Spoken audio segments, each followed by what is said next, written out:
Avui ens acompanya també en este estudi per poder analitzar l'actualitat la síndica d'Unides Podem a les Corts, Nayara Dabó. Senyora Dabó, molt bon dia, benvinguda. Bon dia, gràcies. En primer lloc, m'agradaria preguntar-li per l'estat d'alarma que es va decretar ahir. El president del govern el decretava. La intenció és que es prolongui en principi fins al 9 de maig, un decret llei que estableix el confinament nocturn des de les 11 de la nit fins a les 6 de la matinada, però que inclou un marge perquè cada comunitat autònoma puga avançar-lo, endarrerir-lo, segons considere. Què en pensa vostè d'aquest estat d'alarma? El veu necessari? El veu excessiu? Bé, nosaltres així ja vam indicar abans que s'aprovara l'estat d'alarma que tot i ser una de les comunitats amb una incidència acumulada menor i amb una pressió hospitalària no massa forta encara, havíem de continuar prenent mesures, perquè hem vist al llarg d'aquests mesos que la responsabilitat tant de les valencianes i els valencians i la gestió del govern del Botànic han donat els seus resultats, però és evident que no podem baixar la guarda i per tant pensàvem que amb mesures com pot ser la restricció de la mobilitat nocturna, que no afecta molt a l'economia i les limitacions de les reunions, podien ser mesures adients per a intentar evitar aquest augment en la corba dels contagis. Ja ho estava vostè avançant una miqueta, som de les comunitats autònomes que té una menor incidència, però tot i això, a què es creu que s'hagi hagut d'adoptar aquestes mesures? S'ha estat gestionant realment i efectivament bé la pandèmia així?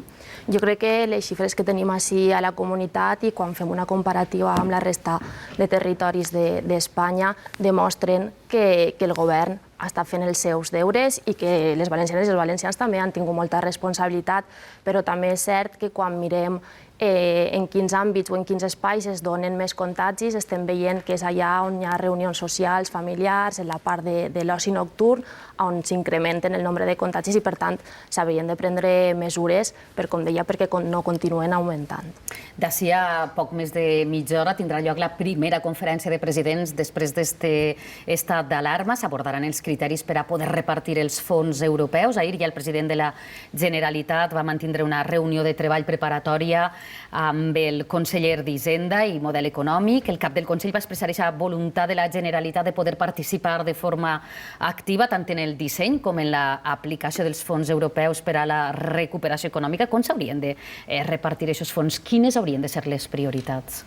Jo crec que, en primer lloc, és molt important que tinguem veu i que fem valdre la veu de la nostra comunitat a nivell d'Espanya, igual que Espanya la va fer valdre en Europa, perquè va haver un gir de les polítiques dels últims 10 anys d'Europa, quan es va decidir fer aquesta inversió de 140.000 milions que arribaren a Espanya. Espanya va fer valdre la seva veu davant d'Europa, tot i que vam veure l'oposició de molts partits del nostre propi país que pareixia que actuaren en contra dels nostres interessos, i des del primer moment el meu grup parlamentari li hem demanat al president en seu parlamentària que fera valdre la veu de la comunitat a Espanya també, perquè som un territori on, a més, sabem que per temes de finançament necessitem més ajudes, sabem que anem a tindre sectors molt tocats, com pot ser l'hostaleria, com el turisme, i que, a més, som capaços de posar damunt la taula projectes que vagin en la línia del que demana Europa, que és la digitalització de l'economia, que és també la transició ecològica. Hem vist com el nostre teixit productiu, tot i que en els últims anys ha sigut molt deslocalitzat, en les últimes dècades, quan va arribar el moment, es va posar i es va readaptar a les necessitats que teníem i van començar a produir mascaretes, tratges. Jo vinc d'una zona, l'Alcoià, amb una tradició històrica de la indústria, i estem veient com tenim capacitat d'adaptar-nos a la situació i que això ajuda a rellançar la nostra economia i, per tant, molt necessari que estiguem avui allí posant força a les necessitats i en els projectes que podem aportar des de la nostra comunitat. Nosaltres també tenim un ull posat en aquesta conferència, però parlem ja d'altres assumptes. Dijous passat, les 3 formacions que conformen el Botànic van presentar el projecte de reforma de la llei electoral. Es tracta de la norma electoral més avançada, més innovadora de l'Estat, una llei pionera. En la passada legislatura, la creació d'esta norma podem dir que va ser una iniciativa fallida, no va poder eixir endavant, ja que no comptava amb els suports del Partit Popular i de Ciutadans. Confien a aconseguir en aquesta ocasió el suport de la formació taronja? Sí, perquè de nou estem amb una llei que serà de les més avançades d'Espanya. De nou el Botànic demostra que la Comunitat Valenciana està sent pionera i avantguarda en Espanya, i a més crec que el que introdueix aquesta nova llei electoral tenim més democràcia i més igualtat, perquè segurament el més conegut és allò de la barrera electoral, no? I que tenim una de les barreres electorals més altes de tota Espanya, junt amb Canàries, i per tant significa que molts vots dels ciutadans no acaben en la representació que tocaria al Parlament, però introdueix novetats que van a fer-la, com dèieu, pionera, que és el vot preferencial, que les valencianes i els valencians puguen escollir amb una creueta. És a dir, dins d'una mateixa formació, la ciutadania el que pot és triar aquells representants que vulgui, encara que no vagin en el mateix ordre en la llista. Exacte, pot ordenar els representants dins d'una mateixa papereta. I això és algo nou, completament nou a Espanya, i que dona poder a la ciutadania per damunt dels partits polítics, però és que, a més, també tindrem un sistema de democràcia paritària, que significa que les dones seran almenys el 50% de les candidatures, i per tant fem un pas endavant per a trencar aquests sostres de cristall i assegurar que com a mínim serem el 50% de representació i a més en llocs capdavanters en les llistes. Però a més fem un mailing unificat, que també és una petició que moltes voltes ens fa la ciutadania, quan arriben tantes paperetes a casa, doncs d'aquesta forma s'unifica, o per exemple posem facilitats per al vot que hi ha a fora, o facilitats també per a que els partits polítics facin primàries internes i obertes. Per tant, aquesta llei aprofundeix en la democràcia, com deia, i aprofundeix en la igualtat. Vostè ho deia, és una aposta per la democràcia participativa que vostès han proposat, també la superació de les llistes cremallera, les llistes desbloquejables. Com valorarien aquest suport de Ciutadans si finalment es dona? I, d'altra banda, descarten totalment el sí del Partit Popular? No, nosaltres no descartem, evidentment, el sí de ninguna força. Bueno, vaig a matisar, segurament de Vox sí, perquè és evident que ells no lluiten en aquest cas ni per la igualtat, ni jo crec que ni per la profundització de la democràcia. Jo crec que el Partit Popular haurà d'analitzar la llei i haurà de contemplar totes les mesures, com deia, que són pioneres i que ens ajuden a dur més democràcia al nostre poble. I, per tant, crec que és un poc difícil justificar un no a aquesta llei, perquè seria dir no volem més democràcia i no volem més igualtat. Afavoreix sobretot aquesta llei a Unides Podem i a Ciutadans en aquests moments? Jo crec que aquesta llei afavoreix, com dèiem, que les valencianes i els valencians puguen tindre més possibilitats de triar, per exemple, com està conformat el Parlament. Hem vist com en altres eleccions més de 100.000 vots no han estat reflexats després en el ventall parlamentari. Com dèiem, poder escollir quin és l'ordre de la llista i quines persones vols que el representen. Són tot passos que fem endavant perquè valencianes i valencians puguen escollir amb més facilitats i d'una forma més detallada com volen que siga el Parlament. Parlem de finançament, de pressupostos. El cap del Consell ha dit en les Corts que la Generalitat comptarà l'any que ve amb un finançament rècord, que superarà un 4,1% el rebut enguany. Ximo Puig assegurava que l'escenari financer ha canviat per complet. Pensa que els mecanismes que ha habilitat el govern de Pedro Sánchez per a fer front a aquest pròxim exercici són suficients? Tenim nous mecanismes que eren necessaris i que van ajudar molt als comptes de la comunitat i per poder dur endavant totes les propostes que necessitem i que estaran reflectides en el pressupost. Ara bé, sabem que tenim una lluita que és de molts anys, ciutadana i institucional, respecte al finançament i que hem de continuar abordant la remodelació d'aquest sistema. Aquest finançament continua discriminant la comunitat valenciana? Tal qual està presentat com a model, sí. És més, nosaltres fa poc parlàvem en el Parlament i en la sessió de control al president de que hem de continuar demanant que se solvente el greuge històric que tenim, però al final se centrem molt en els problemes de finançament respecte al que pot fer un govern i caldria posar damunt la taula el debat del que suposa el finançament respecte a l'arquitectura institucional que tenim. Estem veient que estem en un moment de cogovernança, de que les autonomies estan tenint un paper important en la gestió de la crisi i pot ser, això que hem de posar damunt la taula, com comencem a caminar des de la nostra terra, a més que té un fil històric republicà i federal, cap a una nova arquitectura institucional que ens permeta tindre més autogovern i, a més, relacionar-nos d'una altra forma amb el conjunt d'autonomies i amb el govern central. I ahir es podrà parlar també del finançament.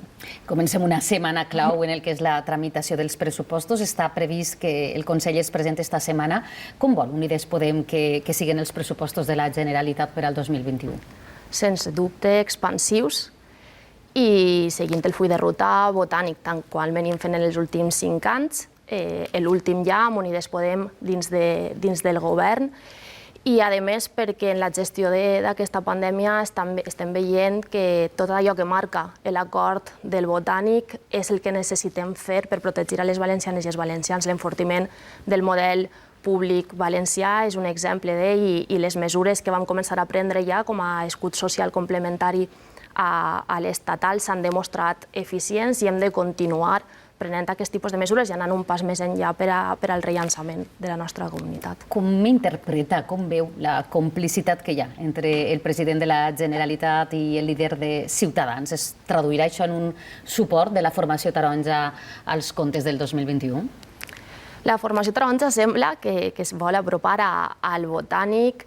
És normal, jo entenc que és normal perquè si anem a analitzar allò que fan on governen, doncs no hi sem ben parats. El desgovern i el caos que estem veient en comunitats com en Madrid o en Andalusia no són un bon exemple per a ells i, per tant, sembla que volen amagar o blanquejar aquesta gestió que estan fent allà on governen i apropar-se a les polítiques del Botànic. Nosaltres sempre hem dit que el tarannà dialogant de les forces del Botànic és inqüestionable, sempre que hem pogut i hem posat molta voluntat perquè moltes de les iniciatives que ixen a través de les Corts o inclús del Consell tinguin una àmplia majoria i tenim clar que nosaltres anem a parlar en totes les forces polítiques com fem sempre. Ara bé, també tenim clar quin és el full de ruta que tenim marcat, és el full de ruta del pacte del Botànic i si les forces de l'oposició volen sumar-se a ells, ahir ens trobaran. El que no anem a fer és desviar-nos del camí que tenim marcat. Afecta a l'estabilitat del Botànic la relació o aquest acostament entre Toni Cantó i el cap del Consell? Jo crec que no, perquè de vegades tendim a pensar un poc en la dinàmica no estatal, on el govern de coalició no té majoria absoluta i necessita el recolzament de moltes més forces, per exemple, per treure endavant els pressupostos. Així, amb les 3 forces del Botànic, el pressupost està aprovat. I, per tant, aquesta mateixa setmana, divendres, arribarà el pressupost a les Corts, un pressupost que ha sigut elaborat a través del Consell, com és normal, i que arriba a les Corts per continuar la tramitació. No ens cal una força externa al govern per aprovar els pressupostos, així i tot, nosaltres volem parlar i volem aconseguir els majors consensos, com deia, però consensos no pels consensos, sinó perquè puguem continuar enfortint, com deia, serveis públics, perquè parlem de la justícia fiscal, perquè no hi ha justícia social, si no hi ha justícia fiscal i qui més té que arrimi el muscle per ajudar a eixir conjuntament. Per tant, el full de ruta està clar, està marcat, i ara si les forces de l'oposició entenen que aquesta és la forma de continuar protegint a les valencianes i els valencians, que ja ho van fer quan van firmar el pacte de reconstrucció, i admeten que moltes de les polítiques que van fer, sobretot en aquest cas el Partit Popular, durant 20 anys eren totalment contràries al que ara mateix s'estan defensant, doncs benvinguts al full de ruta del Botànic. Senyora Dabó, voldria que parlarem també de la llei de les diputacions, que es va quedar pendent en la legislatura anterior. És una iniciativa d'Unides Podem que implica llevar algunes competències a aquestes institucions provincials. Tornaran a presentar aquesta llei? La nostra idea era poder tornar a parlar d'aquesta llei que va en l'àmbit de la regeneració institucional, tal qual en la llei electoral també parlem d'aquesta regeneració institucional, de com podem avançar en les nostres institucions. La de les diputacions la veiem necessària perquè parla de la recuperació per part de la Generalitat, de competències que estan delegades i de com poder gestionar d'una forma més transparent allò que ara Quins serien els punts principals que inclou aquesta llei? Estarien en veure on hi ha duplicitats respecte a competències que ja no podem negar que les diputacions presten un servei, sobretot als municipis més xicotets, que són necessaris, però tampoc podem negar que al final la divisió provincial és aliena a la nostra terra i que les realitats compartides són comarcals i que tenim altres instruments, com mancomunitats, per exemple, que fan tasques importants allà on tenim municipis més xicotets. Per tant, hi ha que tindre clar quines són les competències que estan duplicades, quines podria recuperar la Generalitat i en aquelles que de moment continua gestionant la Diputació, com sobretot tindre major transparència a l'hora de poder saber com es destinen els fons i com es fa, i majors criteris d'objectivitat. Com deia, és una llei important per a nosaltres pel que respecta a la regeneració institucional. També entenem que la pandèmia ha canviat un poc els temps de moltes de les coses que volem tirar endavant i encara que en principi volíem portar-la aquesta tardor, pot ser de retardar-la una mica. Doncs m'agradaria obrir un torn de preguntes també, senyora Dabó, als tertulians que ens acompanyen. Comença Julia Ruiz, de Levante. Sí, me gustaría insistir un poco con la relación con Ciudadanos. Has comentado, y es verdad, que el presupuesto se va a presentar en breve, está ya prácticamente cerrado, pero por otro lado asistimos la semana pasada a un encuentro formal entre el presidente de la Generalitat y el líder de Ciudadanos, donde pues se estableció como otro marco de grupo de trabajo para negociar ese presupuesto, ¿no? Es verdad que son dos situaciones un poco absurdas en principio.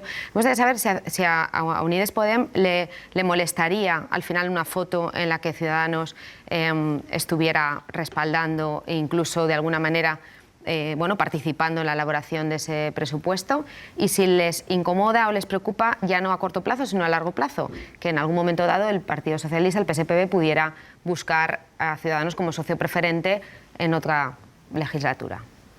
Nosaltres sempre hem defensat que majors consensos significa que les polítiques que establim van a durar més temps, no? I van a penetrar més en la societat. Crec que tenim exemples concrets on hem aconseguit, parlàvem del pacte de reconstrucció, però per exemple el pacte València contra la violència masclista, i tenim altres on és evident que no vam poder aconseguir consensos, com per exemple la recent llei del joc, on Ciudadanos i Partit Popular i Vox els van posar del costat dels grans lobbies. Per tant, hi ha diferències, clar estat, som un govern, com diem en majoria, que no necessita recolzament i així tot, sempre estem oberts a dialogar, el president té un caràcter evidentment molt obert i molt dialogant, sempre ho ha demostrat, i nosaltres no veiem major inconvenient en que el president es reunisca amb les diferents forces polítiques. Com deia, el pressupost arriba esta setmana a les Corts, és un pressupost que plantegen des del govern del Botànic, que arribarà a les Corts, ja en podrem parlar amb la resta de forces polítiques, i com seguirà, com deia, seguirà el full de ruta Botànic, seguirà allò que vam marcar com imprescindible: enfortiment de serveis públics, recuperació de les privatitzacions, com ara mateix, per exemple, ja estem anunciant de Torrevieja, justícia fiscal, fiscalitat verda. Si l'oposició vol sumar-se a aquest full de ruta, tindrem consensos majoritaris. Li preguntarà a Víctor Maceda, del Temps. Què tal? Bon dia, senyora Dabó. Jo en la mateixa línia voldria fer un parell de preguntes. Primer, respecte als pressupostos, n'hi ha 5 demandes de Ciutadans que durant molt de temps s'havia demanat baixar impostos, eliminar impostos com els de successions i patrimoni. Tot això de moment ho ha apartat, qüestions referents a la llengua també. Ara exclusivament se centren en 5 punts per a aprovar els pressupostos. Jo voldria saber quin d'estos 5 punts, que és elaborar una auditoria, contractar 8.000 metges i infermers, no apujar els impostos, quin d'estos punts realment per a Unides Podem seria una línia roja, si és que n'hi ha algun que siga una línia roja, no? I després també, des del punt de vista de la llei electoral, ahir sí que és absolutament necessari Ciutadans, perquè fa falta una majoria qualificada per a aprovar-la. El Partit Popular sembla que no és favorable a aquesta reforma. Per tant, una petició de Ciutadans també serà millorar la representativitat, en el sentit que Castelló ara mateix té una representació de 24 diputats sobre 99, que fa que els seus vots d'alguna manera siga més fàcil aconseguir un diputat a Castelló que a la resta de circumscripcions.